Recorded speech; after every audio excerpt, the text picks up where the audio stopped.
Hello students. अच्छा, आज हमारा जो है बिजनेस ऑर्गेनाइजेशन, आज हमने जो है ना देखें ओ लेवल बिजनेस स्टडीज़ की जो हमारी सीरीज़ थी उसका ये लेसन नंबर 5 है। तो हमने 4 लेसन्स तक तो कंप्लीट किए हैं। अब हम आ गए लेसन 4 में टाइप्स ऑफ बिजनेस ऑर्गेनाइजेशन। अच्छा, मैंने अब ये जो टाइप्स ऑफ बिजनेस ऑर्गेनाइजेशंस है ना इसको मैंने ब्रेक कर दिया है। मतलब डिफरेंट लेसन में कर दिया है। जैसे एक ही लेसन थोड़ा लेंदी हो जाता है तो स्टूडेंट्स कह रहे थे भाई इनको थोड़ी मुश्किल होती है कि एक लेंदी हो जाता है, टाइम भी थोड़ा ऊपर हो जाता है। तो मैंने कहा शॉर्ट कर देते हैं हम इसको। सोल ट्रेडर्स एंड पार्टनरशिप को मैंने अलग से ले लिया। ठीक है। फिर उसके बाद हमने दूसरे लेसन जो है जिसके अंदर private limited public limited company है उसको सेपरेट एक लेसन में ले लिया है। उसके बाद फिर हमने जो है फ्रेंचाइज एंड जॉइंट वेंचर उसको उसमें लेसन में ले लिया। तो इस 3 लेसन में शॉर्ट कर दिया हमने ताकि आपको पढ़ने में भी ईजी हो, नोट करने में भी ईजी हो जाएगा। ठीक है, स्लाइड्स पे मैंने लिख भी दिया है टेक्स्ट। तो 5 6 7 में फिर हम कंप्लीट कर लेंगे टाइप्स ऑफ बिजनेस ऑर्गेनाइजेशन। तो स्टार्ट करते हैं लेसन 5 से। ठीक है। और इसके अंदर आ जाते हैं। देखिए हम पहले इंट्रोडक्शन अब पढ़ लें क्योंकि वैसे मैंने इसमें एक्सप्लेन कर दिया है। You know about the different business in the world, आपको मालूम है ना। डिफरेंट बिजनेस आपने देखे हैं आपके आसपास, आप देखें जो भी हैं कौन कितने बिजनेस हैं, किस तरह के बिजनेस हैं। सोल ट्रेडर तो बहुत ही कॉमन है, राइट। क्योंकि देखें जो आपके आसपास जितनी भी शॉप्स हैं इसमें प्लम्बर है, फ्लोरिस्ट है, ठीक है, ये सब ये भी हैं, ये तो सोल ट्रेडर हो गए। मैन्युफैक्चरर्स आपने देखा होगा, मैन्युफैक्चरिंग इंडस्ट्री छोट मतलब स्मॉल लेवल पे भी हैं, लार्ज स्केल पर भी हैं। ठीक है। फिर लिमिटेड कंपनीज भी आपने देखी हैं जिसमें प्राइवेट लिमिटेड भी है, पब्लिक लिमिटेड भी है। ठीक है। तो देखिए इनमें डिफरेंट वो आ जाती हैं। There are 5 main forms of business organisations. ठीक है। आप देखें इसके अंदर सोल ट्रेडर्स है, पार्टनरशिप है, प्राइवेट लिमिटेड कंपनीज है, पब्लिक लिमिटेड कंपनीज है। ठीक है। उसके बाद फिर और क्या है, फिर वो आपके जॉइंट वेंचर्स हैं और फिर फ्रेंचाइज हैं, फिर इसमें डिफरेंट आ जाती हैं। तो हम स्टार्ट करते हैं सोल ट्रेडर से। ठीक है। अब सोल ट्रेडर का वैसे तो आपको आइडिया है सोल ट्रेडर्स क्या है। देखें sole trader is the most common form of business organisation in the world. Usually Asia में तो बहुत ही ज़्यादा कॉमन है। ठीक है। It is a business own and operated by just one person. The owner is the sole proprietor या sole trader या सोल ओनर। ठीक है। तो इसीलिए हम उसको सोल इसलिए कहते हैं कि वो एक सिंगल ओनर होता है उसके अंदर। अब वो उसमें छोटे बिजनेस भी हो सकते हैं, बड़े बिजनेस भी हो सकते हैं। तो उसको हम अगर उसमें 2-3 लोग भी हैं, जैसे अगर एक फैमिली के 3 बंदे भी काम कर रहे हैं, लेकिन वो सोल ट्रेडर ही कहलाएगा क्योंकि जब तक के वो पार्टनरशिप बिल्ट नहीं होती, पार्टनरशिप एग्रीमेंट नहीं होता, पार्टनरशिप स्टैब्लिश नहीं होती, प्राइवेट लिमिटेड कंपनी स्टैब्लिश नहीं होती, तब तक वो बिजनेस सोल सोल ट्रेडर है। One of the reason it is such common for an organization is because there are so few legal requirements to set it up. उसमें आराम से आप सेट कर सकते हैं। आप चाहें तो आप भी कोई भी शॉप खोल लें, अपने एरिया में खोल लें, इजी हो जाता है ना। सिर्फ क्या है, टैक्स अथॉरिटी देनी है, जो सेल्स टैक्स अथॉरिटी में एक रजिस्ट्रेशन आपकी होनी है और कुछ भी नहीं है। कोई लीगल डॉक्यूमेंट्स आपके पास नहीं है, बस आप रजिस्टर्ड होने चाहिए ताकि आप सेल टैक्स पे कर सकें। सिंपल सा है। People often choose to become sole trader for their own personal reason. क्यों? वो चाहते हैं बस हमारे कंट्रोल है, हम ही उसको देखें, हम ही कोई और ना तीसरा देखें, हम जो चाह रहे हैं इसमें हम करें, प्रॉफिट जितना वो हमारा हो। That are the main advantages of a sole traders. ठीक है। हम इसको देख भी लेते हैं। देखें एडवांटेजेस क्या है। मेन एडवांटेजेस आप इसमें पढ़ भी सकते हैं अलग से, मैं आपको एक ओवरव्यू दे देता हूँ। Quick and easy to set up है। Sole trader makes all the decision, वो खुद डिसीजन मेकर होता है। The decisions can often often be set up, the business can often be set up with a small amount of startup capital। छोटे से आप start ले सकते हैं ना, थोड़ा अमाउंट आपके पास है, आपने स्टार्ट कर दिया, आहिस्ता आहिस्ता आपने इन्वेस्टमेंट को ऐड करते गए और उसको थोड़ी सी बड़ी कर दी। पहले एक छोटी शॉप ली, फिर जब थोड़ा सा प्रॉफिट हुआ आपने अर्निंग की, उसके बाद थोड़ा उसको एक्सपेंड कर लिया।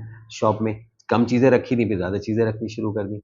ठीक है ना। तो अब इसमें समवन सेटिंग अप अ विंडो क्लीनिंग बिजनेस अगर हमें शुरू करना है, में ओनली क्या नीड होगा टू बाय अ लेडर। ठीक है ना, एक सीढ़ी चाहिए होगी, बकेट चाहिए, detergent and clothes, just this. ठीक है। The owner keeps all the profit. ये इसके मेन एडवांटेजेस हैं। ठीक है। इसी तरह से डिसएडवांटेजेस भी हैं। क्या? Despite it's popularity, being a soul trader has several disadvantages. The owner has unlimited liability, जो भी लॉस होगा उसको बेयर करना है, चाहे कुछ भी करके करे, चाहे सब चीज़ें बेच के करे, एसेट्स बेच के करे, जो उसके ऊपर कर्जा है, जो उसके ऊपर क्रेडिटर्स, जो सप्लायर्स के पैसे उसके ऊपर ड्यू हैं, वो सब उसको पे करने ही करने हैं। ठीक है। तो it is often difficult to raise fund to expand the business, कहीं और से नहीं कर सकता, किसी दोस्त से उधार ले लिए, कोई बैंक इसको इस तरह कर्जा नहीं देगा क्योंकि सोल ट्रेडर को यूजुअली बैंक कर्जा नहीं देते। बहुत कम केसेस में होता है कि बहुत आपका पुराना बिजनेस है, 10 साल 15 साल हो गए हैं, तो फिर आप करें अप्लाई, या कोई और उसके साथ जो है गारंटर को कोई गारंटी के पेपर हो, कोई मॉर्गेज का सिलसिला हो, तो फिर इस तरह हो सकता है। लेकिन usually it is very difficult to arrange the funds in this case. As a small business it is difficult to compete with larger firms. जाहिर सी बात है, बड़ी फर्म्स के साथ आप compete नहीं कर सकते हैं। छोटे फर्म पे आप तो छोटे ही रहते हैं फिर आप। Owners often lack some of it the essential business skills. जो उसकी स्किल्स हैं उसी पे चलेगा। ठीक है, इसके अलावा और तो कुछ नहीं कर सकता वो, किसी और को स्किल के ले नहीं सकता, क्योंकि वो तो अगर दो एक से ज़्यादा लोग हों तो पार्टनरशिप हो जाएगी। तो this is the one of the main reason for the failure of soul trader business, कि उसके बाद इतनी स्किल्स नहीं होती, फाइनेंशियल मैनेजमेंट इतनी कमांड नहीं होती, जितनी जो उसकी है, जितनी स्किल्स की बीइंग अ सिंगल पर्सन वो एक चलाता है business. Sole traders often have to work very long hours to make a living from their business. आपने देखा होगा कि आपके एरिया में आप चौक चेक करें कि जो शॉप्स हैं वो 12-12 बजे तक सुबह खुलती हैं, 11 बजे रात 12 बजे 1 बजे तक ऑन होती हैं। क्यों? इसलिए कि कुछ लोग, कुछ बिजनेस ऐसे हैं जो शाम शाम में स्टार्ट होते हैं, कुछ ऐसे जो मॉर्निंग में होते हैं। तो हर एक का अपना अपना होता है, लेकिन उसको क्या लॉन्ग आवर्स काम करना पड़ता है लाइवलीहुड के लिए। ठीक है, तो ये इसका डिसएडवांटेज है। अब आ जाता है नेक्स्ट इसके बाद पार्टनरशिप। अब you understand, a partnership is a group of और association of at least two people who agree to own and run a business together। दो लोगों ने अगर आपस में वो कर लिया कि हमें बिजनेस करना है, तो एक स्टैब्लिश हो गई पार्टनरशिप। ऑल्दो के वर्बल है, in some countries such as Pakistan and India there is a maximum limit of 20, but अब वो सिलसिला जो है आई थिंक 20 से ऊपर चला गया है। आई थिंक इंडिया में वो 20 है और पाकिस्तान में वो शायद 50 तक ले गए हैं। तो there is a maximum limit of 20, वैसे हम इसको काउंट करते हैं। The partners will contribute to the capital of the business. अब जितने भी पार्टनर हैं वो अकॉर्डिंग टू देयर जो स्ट्रेंथ है वो उसमें कंट्रीब्यूट करते हैं। कोई ज़्यादा कर सकता है, कोई कम कर सकता है। ठीक है, कोई अगर कहता है नहीं हम बराबर करेंगे, तो वो partnership can be set up very easily. The partners just agree to start a business, on verbal agreement भी स्टार्ट हो जाता है, but a written document is mostly advise which is called partnership agreement और डीड ऑफ पार्टनरशिप। इसको हम कहते हैं written agreement होता है बिटवीन द पार्टनर्स। दो पार्टनर हो, तीन हो, चार हो, 10 हो, वो एक पार्टनरशिप एग्रीमेंट बना लेते हैं। देखें, कहते हैं ना कि हर चीज़ रिटर्न में होनी चाहिए, but a written document is mostly advise, इसीलिए होता है। विदाउट दिस डॉक्यूमेंट क्या होता है, पार्टनर्स में disagree on who put most capital into the business or who is entitled to more of the profit। लड़ाई झगड़े हो जाएंगे फिर बाद में, तो इट इज बेटर कि आप उसको रिटर्न में कर लें। तो return agreement will solve all of these matters. ठीक है, तो ये पार्टनरशिप हो गया। पार्टनरशिप में आप देख सकते हैं ज़्यादातर जो है ना, देखें आर्किटेक्चरल फर्म्स हैं और जो चार्टर्ड अकाउंटेंट फर्म्स हैं वो पार्टनरशिप होती हैं। इसके अलावा जो केटरिंग बिजनेस है, मैंने इसमें देखिए पिक्चर लगा दी ऊपर, फर्स्ट पे केटरिंग है, नेक्स्ट पे आर्किटेक्चरल है, थर्ड पे जो है ना ये अकाउंटिंग फर्म्स के नाम लिखे हुए हैं। बिग फोर अकाउंटिंग फर्म है इसमें, पीडब्ल्यूसी, डेलॉयट है, ईवाई है, केपीएमजी है। तो ये पार्टनरशिप में बड़ी बड़ी चार्टर्ड अकाउंटेंट फर्म जो आप देखेंगे ना, पाकिस्तान में देख लें, इंडिया में देख लें, यूएसए में देखें, तो जितनी भी जो अकाउंटिंग बॉडीज हैं, जो ज़्यादातर चार्टर्ड अकाउंटेंट बॉडीज हैं जो कि बड़ी बड़ी कंपनीज का ऑडिट करती हैं, वो they all are the partnership firms. ठीक है, तो ये पार्टनरशिप है, इसके भी एडवांटेजेस हैं। अब मेन एडवांटेजेस मैंने इसमें मेंशन कर दिए, आप अलग से नोट करके इसको एज ए, मैंने आपको फिर बता रहा हूँ कि मैंने इसमें इसलिए मैं इतना टेक्स्ट लिखता हूँ कि आप लोग कहीं और कोई चीज़ ना देखनी पड़े आपको। अब इन दोनों जो टाइप्स ऑफ बिजनेस ऑर्गेनाइजेशन है, चाहे वो सोल ट्रेडर हो या पार्टनरशिप हो, आप आराम से इसके एडवांटेज डिसएडवांटेजेस एग्जाम के लिए तैयार कर सकते हैं। कैम्ब्रिज के एग्जाम में आप ये लिख सकते हैं। ठीक है, ये ऑथेंटिक टेक्स्ट है। अब इसमें मैंने लिख दिया, देखिए एडवांटेजेस क्या, partnership usually have greater access to finance, क्योंकि ज़्यादा होते हैं ना, एक से लोग, दो लोगों के, तीन लोगों के, पांच लोगों के, उतनी ज़्यादा फाइनेंस अरेंज होगा। Decision making is shared and can often lead to better decision. एक को नहीं अगर समझ में आ रही, दूसरे को किसी चीज़ पे कमांड है, एक पार्टनर को फाइनेंस पे कमांड है, दूसरे को ऑपरेशन पे कमांड है, तीसरे को ह्यूमन रिसोर्स पर है, तो आप इस तरह देखें, सबकी स्किल्स जब होंगी तो एक कलेक्टिव बिजनेस बहुत सक्सेसफुल हो जाएगा। The management and day to day running of the business is also shared. भाई कोई शाम में आ सकता है, कोई दिन में आता है, कोई रात में आता है, कोई एक चीज़ देख रहा है, कोई आउटडोर चीज़ें देख रहा है, तो शेयर्ड हो जाती हैं सब चीज़ें। ठीक है ना, ये एक बहुत अच्छा एडवांटेज है इसका। एंड नेक्स्ट है, it is easy to set up. इसमें भी द पार्टनर्स में साइन अ लीगल एग्रीमेंट, बस known as deed of partnership. The document sets out the rights and obligation of each partner, इसमें सब लिखा होता है। ठीक है, ये एडवांटेजेस हैं इसके।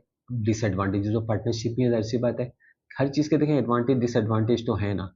अब इसमें डिसएडवांटेज में क्या है, the partners usually have unlimited liability, वही सेम चीज़ है। सोल ट्रेड में भी अनलिमिटेड होती है लाइबिलिटी, उसकी जो सोल ओनर होता है, और पार्टनरशिप में भी जितने पार्टनर्स हैं उनकी लाइबिलिटी अनलिमिटेड है। अब एक लिमिटेड पार्टनरशिप भी आ रही है, उसमें भी लिमिटेड पार्टनरशिप भी है, लेकिन वो इतनी कॉमन लिमिटेड पार्टनरशिप नहीं है अभी। लेकिन usually partnership is has unlimited liability, उसको भी सारे डेट्स ऑफ द बिजनेस को खुद पार्टनर को अरेंज करना है। In case of failure, in case of dissolution of partnership, जो भी सारे उसके ऊपर कर्जा है, जो लोन है, जो ड्यूज हैं क्रेडिटर्स के, वो सब पार्टनर्स पूरा करेंगे। अगर उनके पास इतना नहीं है अमाउंट, तो फिर क्या करेंगे, फिर वो कोई असेट्स अपने सेल करके पूरा करेंगे, because they are having the unlimited liability being the partnership. The partners must share profit. अब ऐसी बात है, सब शेयर कर रहे होते हैं, किसी को होता है ना हमने इतनी मेहनत की, तो इसमें तो प्रॉफिट हमारा शेयर हो जाएगा। This is disadvantage. If one of the partners leaves then the business ceases to exist and will need to be reformed if the other partners want to continue trading. किसी एक partner के मर जाने से, expire हो जाता है, या और कोई मेडिकली अनफिट हो जाता है, तो उसके अनफिट होने से वो पार्टनरशिप उस टाइम पे खत्म हो जाएगी। उसको दोबारा आपको फॉर्म करना पड़ेगा अगर दूसरे पार्टनर्स चाहते हैं कंटिन्यू रखना। ठीक है। नेक्स्ट है business decisions are binding on all partners even if they don't agree to them. अगर कोई दो पार्टनर एग्री नहीं होते और एक का डिसीजन होता है तो वो उसको एग्री करना ही पड़ेगा उनको, क्योंकि सब उस पार्टनर ने कहा है। अच्छा जी, नेक्स्ट है partnership are often fairly small businesses. ये है फेयरली, ठीक है। इसमें ये वाली I apologize for the mistake, spelling mistake. इसमें फेयरली FAIRLY आप लिख लें। लास्ट डिसएडवांटेज है partnerships are often fairly small businesses and like sole traders find it difficult to raise additional finance to expand the business. और जैसे बात, उनकी भी एक लिमिट है ना। मतलब इफ फोर पार्टनर्स हैव मतलब कलेक्टेड सम अमाउंट, अगर चार लोगों ने कर दिए 5 लाख रुपए, ठीक है, दे नीड मोर मनी, तो what they do, they don't have any other option. तो it is very of difficult also for them to raise additional finance. तो इसमें भी पार्टनरशिप की एक लिमिट है। ठीक है, तो देखें हमने ये एडवांटेजेस डिसएडवांटेजेस सोल ट्रेडर्स के भी और पार्टनरशिप के भी डिस्कस कर लिए। तो हम इसको ब्रेक कर दिया हमने। अब आप, मैंने तो इसको आपको एक थोड़े से टाइम में 11-12 मिनट्स में ओवरव्यू दे दिया। आप इसको आराम से लिख सकते हैं। ठीक है, कोई स्पेलिंग मिस्टेक में कोई इसमें इशू है तो आप मुझे बताइएगा, फिर हम उसको कर लेंगे। लेकिन इसमें मैंने कोशिश की है कि स्पेलिंग सिर्फ एक दो आ गई हैं इसमें। एक जगह द है, उसका टी नहीं लिखा, और एक फेयरली में आर नहीं है। लेकिन हम चूंकि थोड़ा सा मैं टाइम लगा रहा हूँ क्योंकि अब एग्जाम भी करीब है, ताकि आप लोगों को थोड़ा सा टेक्स्ट भी जल्दी जल्दी मिल जाए। ठीक है, तो आप इसको आराम से लिख सकते हैं, और एज ए नोट भी आप इसमें ऐड करके इसको लिख सकते हैं कि भाई जो भी इसमें आपके आंसर जो आएंगे ना क्वेश्चंस एग्जाम में, उसमें आप ये एडवांटेज डिसएडवांटेजेस आ जाते हैं, सोल ट्रेडर का क्या है, पार्टनरशिप का क्या है, आप लिख सकते हैं आराम से। ठीक है, तो ये आपका लेसन 5 जो है sole trader and partnership types of business organisation का ये एंड होता है। इसमें आपने सोल ट्रेडर पार्टनरशिप के एडवांटेजेस डिसएडवांटेजेस पढ़ लिए। अब नेक्स्ट में मैं कवर करूंगा 6 में private limited and public limited company, और फिर 7 में हम इसको खत्म करते हैं टाइप्स ऑफ बिजनेस ऑर्गेनाइजेशन को, फ्रेंचाइजी एंड ज्वाइंट वेंचर भी डिस्कस करके। ठीक है, होपफुली आप लोगों को इसमें अच्छा लग रहा होगा। टेक्स्ट इसमें ज़्यादा मैंने रखा है और मैंने एक्सप्लेनेशन भी इसको दी है, लेकिन अब आपको टेक्स्ट, क्योंकि आपको नोट्स प्रिपेयर करने हैं, तैयारी करनी है एग्जाम की, तो हम देखें इसमें इंशाल्लाह कोशिश करेंगे आपको जल्दी से ये सारा, कोशिश करेंगे जितना हो सके कवर करें। अदरवाइज जो है, जिन स्टूडेंट्स को इस साल कैम्ब्रिज में अपेयर नहीं होना, तो O1 में है, 9 में है, 10 में, तो फिर उसके बाद हम वो उनको और टाइम मिल जाएगा। फिर हम नेक्स्ट उसमें जो चलेंगे ना सेशन में लेके, तो उसमें फिर ये कंप्लीट और डिटेल में ले लेके चीज़ें, और इंडिविजुअल भी कोई चीज़ें भी देख देख के फिर लेके चलेंगे। और फिर अकॉर्डिंग टू द रिक्वायरमेंट्स और according to the request of the हम स्टूडेंट्स भी हम देख के चलते हैं। ठीक है, चलें नेक्स्ट 6 लेसन में इंशाल्लाह फिर मुलाकात होती है। अल्लाह हाफिज़।